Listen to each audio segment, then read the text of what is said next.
Hello, and welcome back to the Film Odyssey Podcast. My name is Salo Cicero, And I'm Dan Dubon. and today we'll be discussing our best and worst movies of 2023. I can't believe this Yeah, year is over. It's been a long journey, I guess you could say. yeah, It's been a great year for movies, but a terrible year for Hollywood. yeah, you could say that.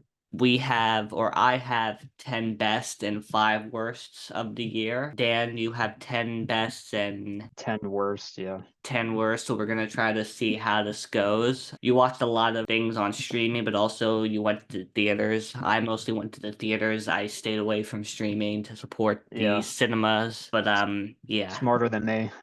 Yeah, maybe you'll learn next year. Yeah, hopefully I will. So I guess we'll start with you and your number 10 for best of the year. So for my number 10 best of the year is going to be Skinamarink. In this house.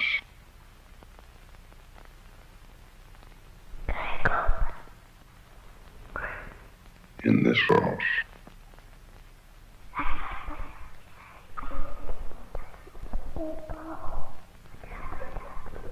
In this house.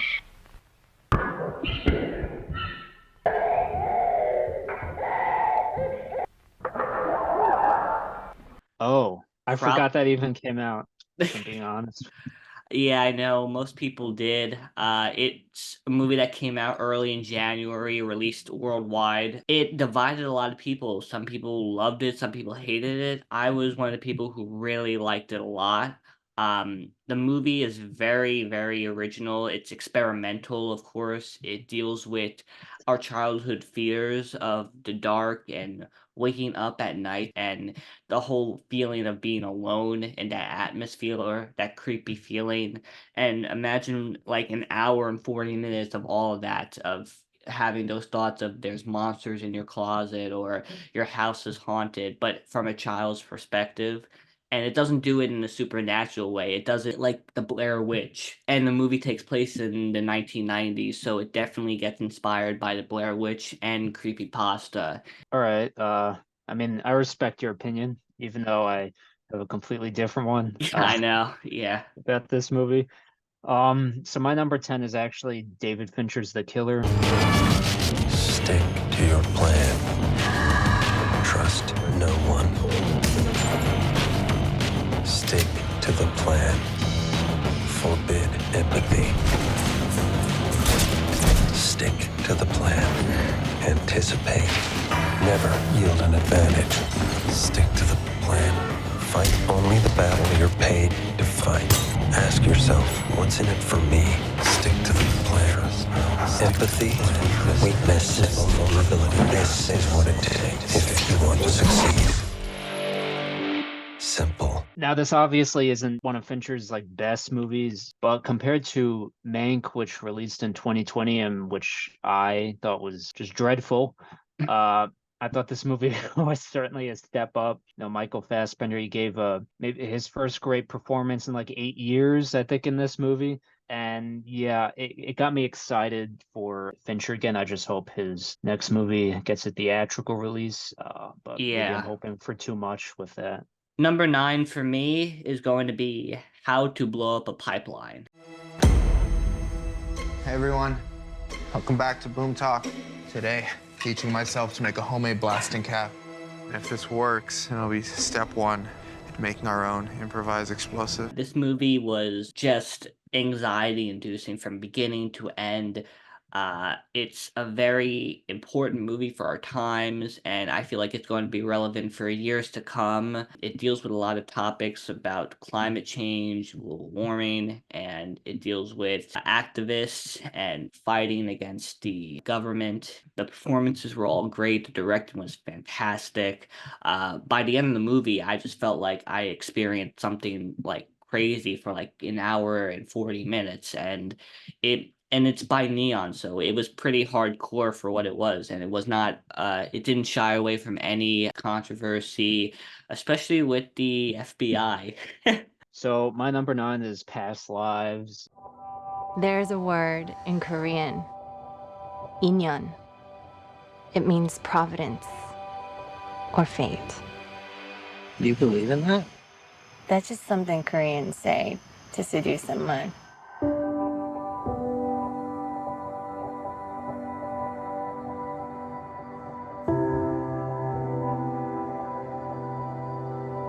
What a good story this is. Childhood sweethearts who reconnect 20 years later and realize they were meant for each other.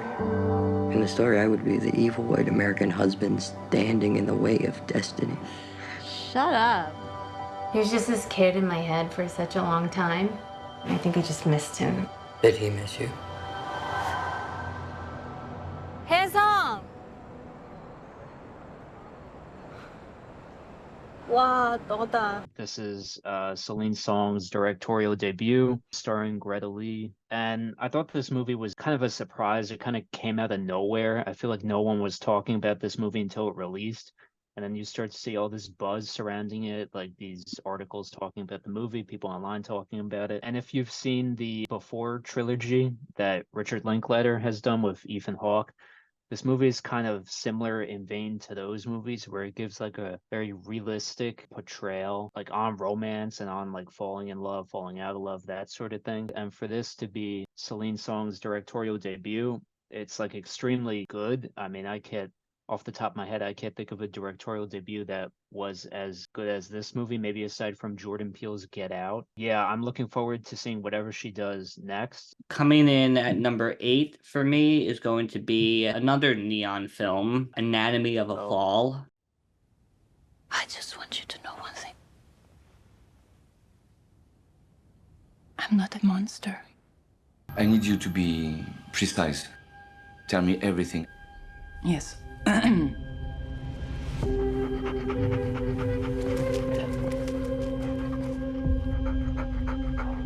don't know what happened. I think he fell off that third floor. The window's open.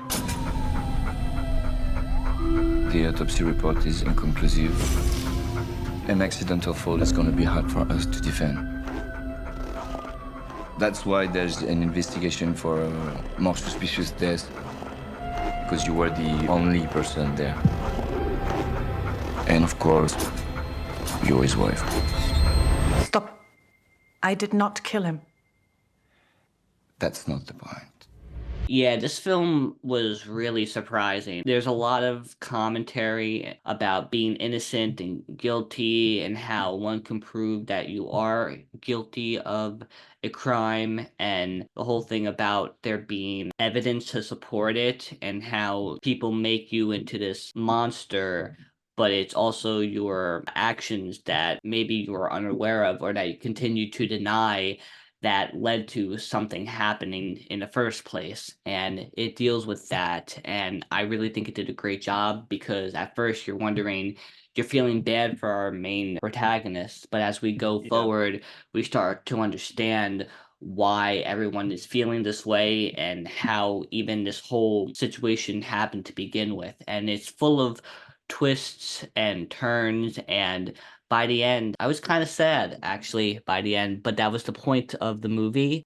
Good pick. I didn't get the chance to see that. Hopefully soon I will. My number 8 is Dream Scenario. Why does the zebra look the way it does? So embarrassing. Hey, focus. Is this how it went? No, it's different now. Oh, you've been on my mind recently. Yeah? Because you keep popping up in my dreams. You don't do anything, you're just there. So, this specific person, the remarkable nobody, I've also had that experience. Do you have a picture? Have you been dreaming about me? Have I been dreaming about you? This movie also was kind of a surprise to me because, Nicolas Cage is one of those actors where he's always good, but the movies he's in, they vary in quality a lot of times. But this I had hope for because, it was an A24 movie produced by Ari Aster. And I think this is probably one of the most bizarre and engrossing movies I've seen this year, where I think Nicolas Cage, he gives as good as a performance here as he did in like Pig, which released a few years ago, in my opinion. I think this is like a movie that's kind of bittersweet. It's simultaneously both funny at times and sad. And I really like the overall themes on like what fame could do to a person, right? The fragility of the male ego at times and kind of what cancel culture could do to a person. But I think the overall point of this movie was like how I think we all have this inability to control how others feel about us or perceive us. Going in at number 7 for me is, in my opinion, the best action movie of this year, John Wick Chapter 4. This hit goes out to you, Mr. Wick. 42 regular, wasn't it? Yeah. And so it begins. Yeah. Living in this time behind enemy lines, so I got mine. I hope you Challenge you to single combat. If you win, you'll have your freedom. And when I see you, I'ma take what I want, so Amen. There is literally no other action movie, and I don't care what you say. You could just say Mission Impossible was the best. I completely disagree with you. Like, without a doubt, I completely disagree with you. John Wick Chapter 4 was the action movie of this year. The way it handled its sequences, the way it handled all the characters in the film, and just being under 3 hours, 10 minutes under 3 hours, and not even feeling long at all. It handled the runtime perfectly, and it doesn't feel tiring. It doesn't get tiring. It almost feels like you're watching a 2-hour feature. To be honest, there were times when I remember when I was in theaters where I felt like I was a 5-year-old almost watching my first action movie and getting so excited because everything that you experience in this movie is unreal. Keanu Reeves still proved that he is a badass. Chad Stahelski still proves that he can direct a damn good action film, that he is probably the most superior action director working today. If they make a Chapter 5, to be honest, I know I'm in the minority, but I feel like we deserve a Chapter 5 as like an epilogue film. But Really? yeah, I'm still on the Chapter 5 team. Even though I know there's not a lot of people, but I still want that. Yeah, good pick. It's definitely on my list as well. Number 7 for me is actually Killers of the Flower Moon. You know, you got nice color skin. What color would you say that is? My color. The Osage. They have the worst land possible. But they outsmarted everybody. The land had oil on it. Black gold. Money flows freely here now. I do love that money, sir. This is Martin Scorsese's foray into neo-Western, I guess you could say. I really liked this movie. I thought the performances were great. Lily Gladstone, I know she was like the main talking point for this movie, but I feel like she wasn't really given a ton to do, or as much as, she could have been given to do. I thought out of everyone, Robert De Niro was like the big standout because I thought he gave a great performance here. Probably his best since The Irishman back in 2019. Yes, this is like overly long. This could have been a shorter movie for sure, but I thought the themes and the acting and the storytelling was so good that it kind of made up for that. And that's why it's my number 7. My number 6 film of the year is going to be Poor Things. This is Bella. Bella, this is Mr. McCandles. Hello, Bella. Oh, she's an experiment. Good evening. Her brain and her body are not quite synchronized. But she's progressing at an accelerated pace. Its cinematography is just out of this world. If the movie doesn't get nominated for Best Cinematography or even get the Oscar, I think the Academy will completely just confirm themselves to be a joke because I don't know how this could lose in that category. It's almost like watching something from your dreams. It's like if Guillermo del Toro and Tim Burton made an extremely hardcore fantasy feature, this is what that movie would be. Yorgos Lanthimos, definitely, he did a great job here. It's best of his career so far. And Emma Stone gives her best performance yet. She seriously just like takes her acting abilities to the next level.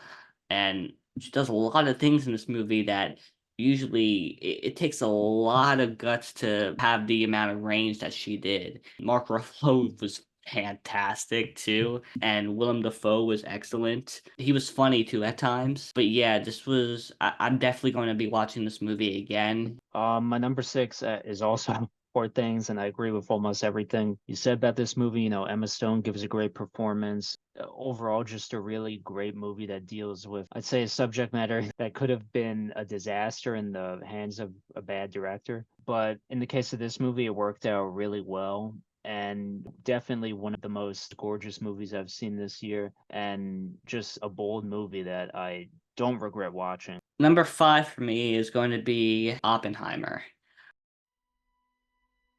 You are the man who gave them the power to destroy themselves. And the world is not prepared.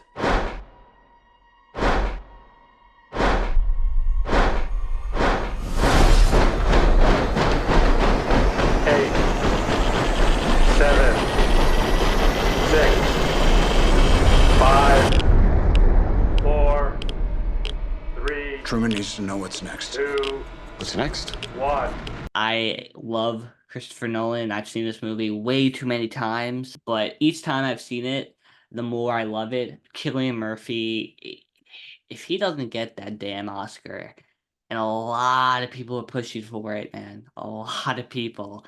But if he doesn't, it's really going to be one of the most snubbed Oscars in a long time. Christopher Nolan does a great job directing here. He makes biopics actually rewatchable, which whoever thought that would be the case? Because most times directors just make biopics for one-time watches, but not with Nolan. He proves that he can really take it up a notch, and the cinematography is fantastic. The score by Ludwig Göransson, he improves. He totally makes it into his own, and it's a hell of a lot better than the Tenet score. All the performances, Robert Downey Jr., seriously, the best I think I've seen him in. All right, so my number 5 is actually Spider-Man Across the Spider-Verse.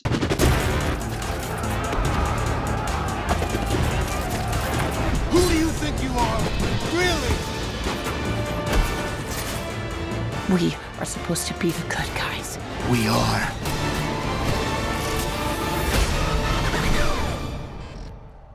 I would say I was kind of apprehensive going into this because Sony doesn't have a good track record usually for anything, especially sequels. And the first Into the Spider-Verse was so good that I was nervous that this one would just be like a cash grab. But this movie, I think mostly because Phil Lord and Chris Miller were involved with it, was just as good as the first one. Beautiful animation, a story that was emotional and intriguing at the same time, and overall just a great comic book movie. And we did get a lot of those this year. So Yeah. you know, I appreciated it. Yeah, it was definitely one of the best comic book movies of the year. I agree with you on that. It didn't let down at all. My number 4 is going to be The Holdovers.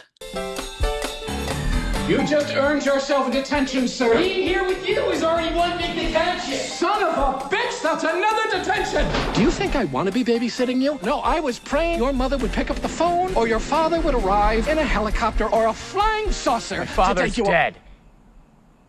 This was probably the most warm and most coziest film of the year for me. When I saw this movie, I didn't feel like I was in a movie theater. I felt like I was in the comfort of my own home watching this feature.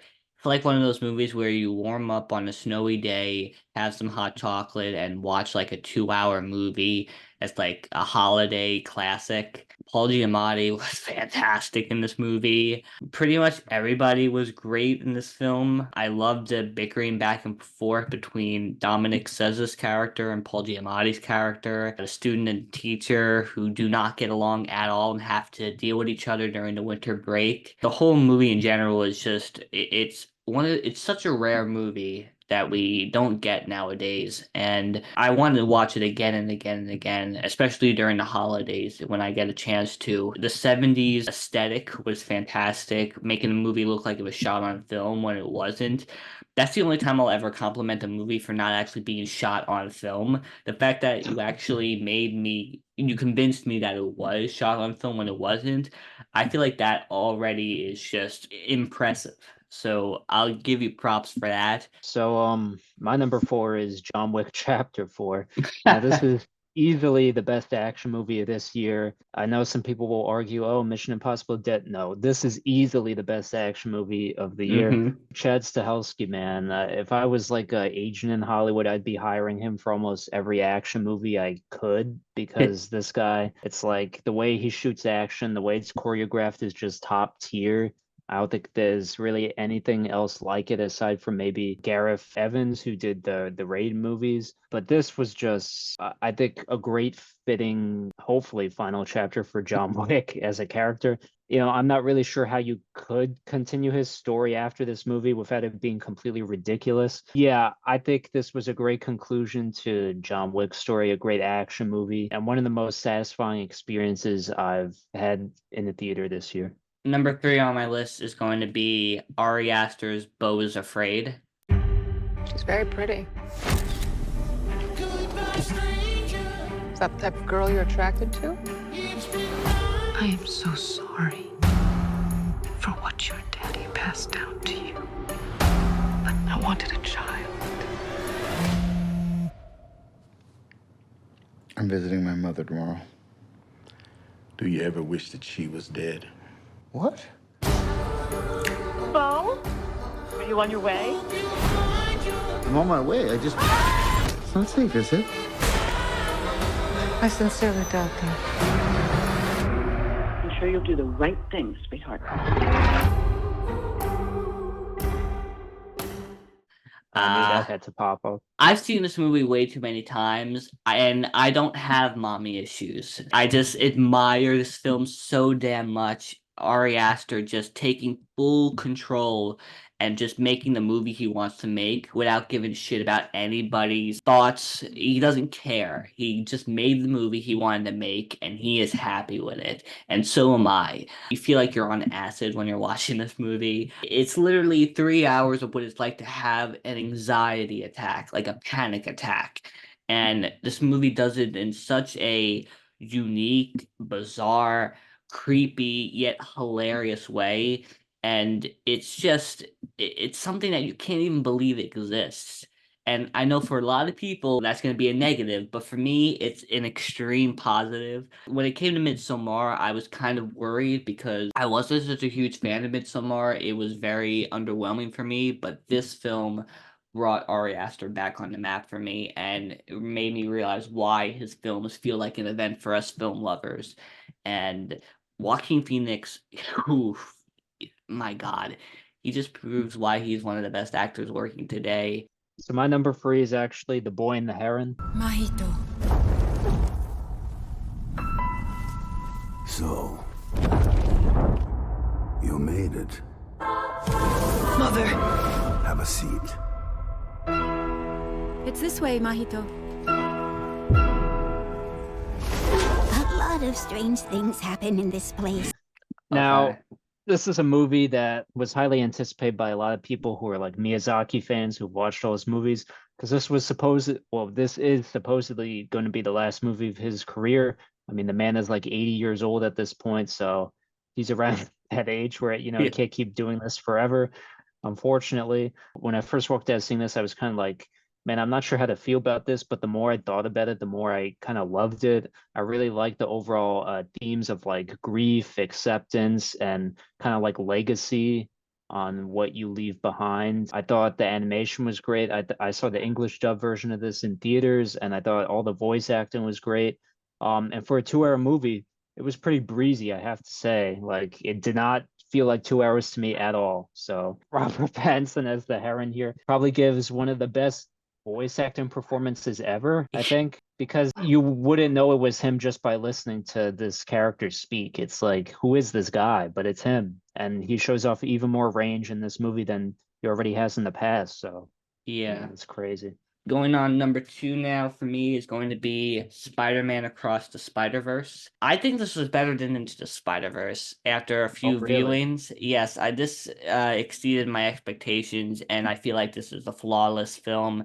And if Beyond the Spider-Verse is just as good, if not better, I think we might have probably one of the best trilogies, most like the game-changing trilogies of all time. The animators are really working like towards something, and you can tell just by every frame that's on the screen. They're really trying to take their expertise to the next level and make the genre not just known as something for kids, but make it as a way to advance their creativeness and to take advantage of the genre to make something that has not been seen before nor done by any other filmmaker or creator. And I respect that to the core. The acting is fantastic. The directing is great. The soundtrack, I'm not a soundtrack person. I'm a score person. I like original scores, but the soundtrack was great. I've listened to it a lot. It fits the mood perfectly for each character in each scene. I love that we got more of Miles Morales as a character. It reminded me a lot of Spider-Man 2 with him dealing with his personal life and superhero life. So my number 2 for the year is The Holdovers. Like you said, Oh, this is a really great, heartwarming movie that surprised me a lot. I really like Alexander Payne's previous movie, The Descendants, he did with George Clooney back in like 2011, I think. And I thought this was just as good as that. Paul Giamatti, I think there's a very high chance he gets like an Oscar nom for this. The whole cast was great. It's really heartwarming and it kind of pulls at your heartstrings. I recently just rewatched this for Christmas the other day and it was just as good on a rewatch for me. So overall, this is one of the best movies I've seen this year. And, it's the type of movie that doesn't really get made anymore. My number 1 is going to be Guardians of the Galaxy Volume 3.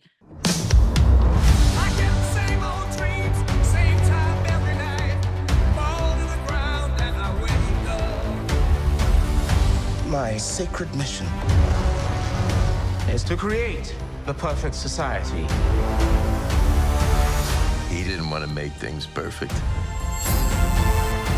He just hated things the way they are. Are you ready for one last ride?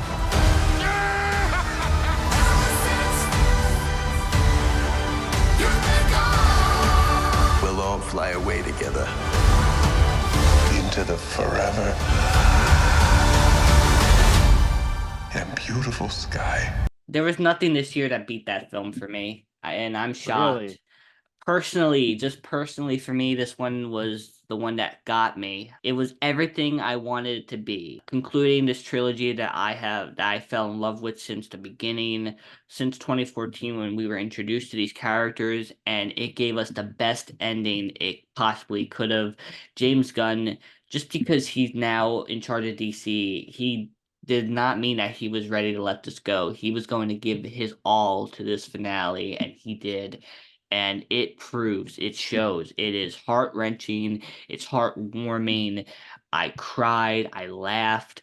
The characters, we loved them before, and by the end, we loved them even more. Some of the characters who were villains, who we've grown to love, and who have redeemed themselves, really do a great job in this movie, and we care about them all.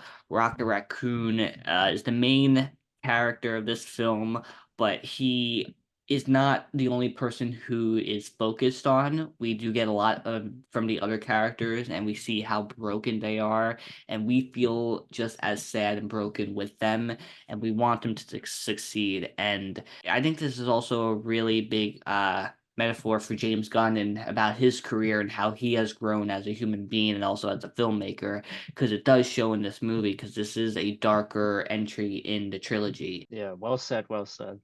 So my number 1 movie of the year is Oppenheimer. Okay. Funny thing is, I didn't go into this year thinking that this movie would be my best of the year, but it is. I feel like the cinematic experience I had with seeing this in the theater is kind of unforgettable for me. Just a really great movie, one of the most rewatchable biopics I think ever made. The entire cast does a great job, including obviously Cillian Murphy, Emily Blunt with her small role. I thought she did a great job. Robert Downey Jr., of course. And I really hope this gets all the love at the Oscars this year because it certainly deserves it. It's one of Nolan's best, not his best in my opinion, but one of his best, definitely in the top 5. And yeah, Oppenheimer's my favorite movie of 2023. It wasn't my favorite of the year, but it was definitely one of mine, of course. It made it into the list. So far for the best of the year, I think we can both agree that this was a better year for movie than last year. Oh, Um, definitely. and I'm glad we were able to make this video like a of the year because we didn't do it last year because I didn't even have 5 movies. I only had 4, and meanwhile you had 10. It was just so uneven, and Yeah. that's not good. So I'm glad that we had 10 this year, and I'm glad that actually it's kind of uneven with the worst of movies this year because I have 5, you have 10, but I think Yeah. in that way it's best. Yeah, but I think that's just because I saw more shitty movies than you did this year. And you So I didn't think that's have my to, but fault. you did. Yeah, that is. Yeah, I guess I just have poor taste. I don't know what you call it, but yeah, I guess we should get into that right now. I guess I'll name my You start. first 5 worst movies that I saw this year. So my number 10 worst of the year is 65. This movie released, I think, in like April or March of this year. The marketing was pretty terrible, but the one thing you got out of it was like, oh, it's Adam Driver, but like Jurassic World or something like that. So on the surface, it was interesting enough, I think. However, the execution was just so terrible, which is a shame because I think Scott Beck and Brian Woods, they did a great job writing the original Quiet Place movie. And I think they had a solid directorial debut with their movie Haunt from a few years ago. This movie, it was just a slog, man. I don't get how you make a movie with dinosaurs and time travel and stuff like that boring, but this was just like, yeah, by the time it was over, I'm like, thank God. My number 9 worst of the year is Hypnotic. Yeah, I unfortunately saw this in the theater. I don't know why. I regret doing that. But this movie feels like it should have released at least 15 years ago. The whole plot just feels like something we've seen 1,000 times before. It felt like a Nolan ripoff. The visual effects weren't that good. The acting from everyone just felt so bland and lifeless. Just a pretty dreadful experience. My number 8 worst of the year is Ant-Man and the Wasp: Quantumania. I would say this is the worst MCU movie of the year, but it's not. Something worse than this came out shockingly. This is just, I think, a fail on almost every level. I mean, I was a fan of the first 2 Ant-Man movies, but this quantum realm setting just felt so artificial and fake, and you just felt the green screen in like every scene of this movie. Again, Jonathan Majors is the big bad Kang here. He was supposed to be the next Thanos in the MCU, but this movie treats him like such a big joke. It's laughable. I mean, he gets beaten by ants by the end of this movie. 7 for me is The Meg 2. No, the first Meg, it was kind of like a guilty pleasure. It was like, this is kind of a fun shark movie, kind of a riff on Jaws. But this sequel, I thought was dreadful. The visual effects weren't good. Jason Statham felt like he was phoning it in. Number 6 for me is The Marvels. This movie, I feel like almost everyone knew this was going to fail before it released because 2 of the supporting characters, you had to watch Disney Plus series to understand who they even were. Disney was counting on you on doing your Disney Plus homework to understand half of the characters. The whole story for this movie and plot just feels like it was written by like ChatGPT. For me, this is easily the worst Marvel movie of the year, and they really need to get their act together. Number 5 worst of the year for me is Ghosted. This was the Chris Evans, Ana de Armas Apple TV Plus movie that released earlier this year. And I unfortunately watched this pile of shit. This tried to be like a riff on like movies like Mr. and Mrs. Smith, which is a much better movie than this. Again, this movie just feels artificially made. Some scenes, it feels like Chris Evans and Ana de Armas weren't even on set together and they were using like stunt doubles for half of it. The plot is so like bare bones and basic, and you've seen it 1,000 times before. So yeah, those are my first 5. I guess you could do yours now. Number 5 is going to be Five Nights at Freddy's. This is number 5 as the worst, but I'm actually going to be complimenting this film because it was funny as hell. I don't think that was the intention, though. Exactly, though. That's the thing. There's one scene in the beginning with Josh Hutcherson in a mall that had me almost on the floor. How that scene was executed. I feel like they knew they had to make this into like an unintentional comedy because there is no way you could possibly make a scary horror movie from an app. There's no way that you can watch this and actually critique it seriously. Well, Yeah. some people did. My number 4 worst of the year is The Flash. Now, this movie was a disaster all around. For one, you had like essentially a criminal as playing your lead character in Ezra Miller. You have a nonsensical plot that gets dumber the more you think about it. Cameos every single 5 minutes in this movie to make up for the horrible story. Some of the worst visual effects I think I've ever seen in a theatrically released movie ever. I think there are PS3 games that look better than this movie, honestly. This was just like, if there was any indicator that the DCEU should it be continued, this was the movie. Number 4 for me is going to be The Marvels. At first, it was decent. And then after the first 20 minutes, I'd say, everything went downhill. You can't convince me otherwise that the last act was not written by AI. What we got was something that felt like it was in production hell since 2015. This movie literally feels like it was abandoned halfway through. My number 3 worst of the year is Rebel Moon Part 1, A Child of Fire. Maybe, I think, one of the worst sci-fi movies I've ever seen in my life. Just terrible. I don't know what the hell happened with Zack Snyder, but it seems like with every movie he makes, he seems to be getting worse instead of better. The green screen in this movie is atrocious. The characters aren't interesting. There's like exposition dumps every 5 minutes that makes you feel like you're playing a video game, not watching a movie. And worst of all, it ends on a cliffhanger, so Netflix executives could try to get you to come back for part 2.